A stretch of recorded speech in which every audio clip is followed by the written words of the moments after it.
Өмірден алатын ең үлкен дәріс. Дональд Трамп пен Тереза Ананы әрекет етуге жетелеген ортақ күш. Осыны айтқан сәтте сіз маған құтты «Тони, есің дұрыс па? Ол екеуі бір-біріне мүлде кереғар адамдар ғой» дейтін сияқтысыз. Дұрыс айтасыз. Ол екеуінің құндылығы бір-біріне мүлде кереғар. Алайда екеуінің әрекет жасауына түрткі болған жан азабы мен жан рахаты.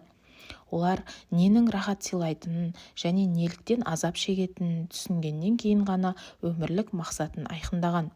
Біз де бұл өмірден неден рахат алсақ, немесе не себепті азап шексек, содан ең үлкен дәріс аламыз. Алайда әрқайсымыз әртүрлі дәріс алатындықтан іс-әрекеттеріміз де соған байланысты қалыптасады.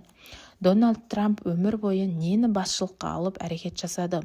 Ол ең үлкен, ең қымбат кемелерді, зәулім үйлерді сатып алғаннан, өзіне ең тиімді келіссөздер жасағаннан ләззат алды. Бір сөзбен айтқанда, оған ең үлкен және ең қымбат ойыншықтар рахат сезімін сыйлады. Ал енді оның жан азабы немен байланысты деп ойлайсыздар?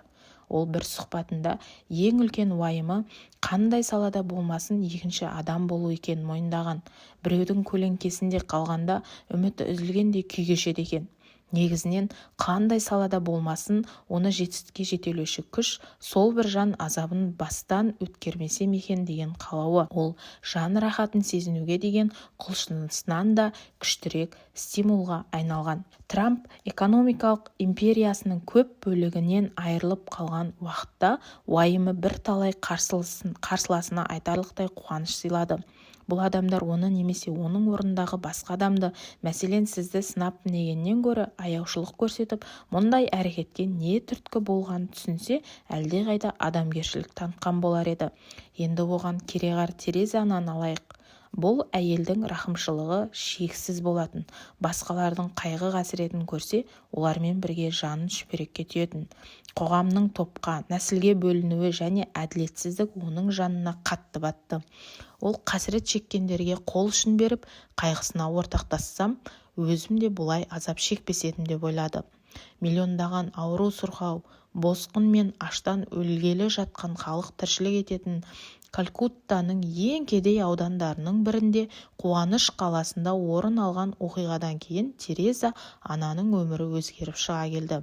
Ол үшін жан рахаты кірі мен қоқысты тізеден кешіп, қандай да бір лашыққа барып, ол жақтағы сәбилер мен балаларға көмек қолын созып, тырысқақ пен қантышқақ ауруынан құр сүлдері қалып өлудің азақ алдында жатқандардың жан азабын жеңілдетумен байланысты болуы мүмкін. Оны әрекет жасауға жетелеген адамдарды қайыршылық пен аурудан құтқару арқылы өз қайғымды жеңілдетуім керек деген түсінігі. Олардың өмір сапасын арттырып, қуаныш сыйлау арқылы өзі де жан рахатына бөленген. Бүкіл өмірін басқаларды бақытты етуге арнау арқылы жоғары марапатқа ие боламын деп есептеген. Сөйтіп, өзі де бақытты болған. Көпшілігіміз үшін Тереза Ананың құрбандығы мен бойсынушылығын Дональд Трамптың материалдық дүниеге деген құштарлығымен теңестіру қате болып есептелгенімен, бұл екі адам жан азабы мен жан рахатын ұштастыру арқылы өз тағдырларын қолдан жасады дегенді ешқашан естен шығармауымыз керек. Әрине, олардың шыққан тегі, өскен ортасы, әлеуметтік жағдайы таңдау жасауда ерекше рөл ойнаған жоққа шығаруға болмайды.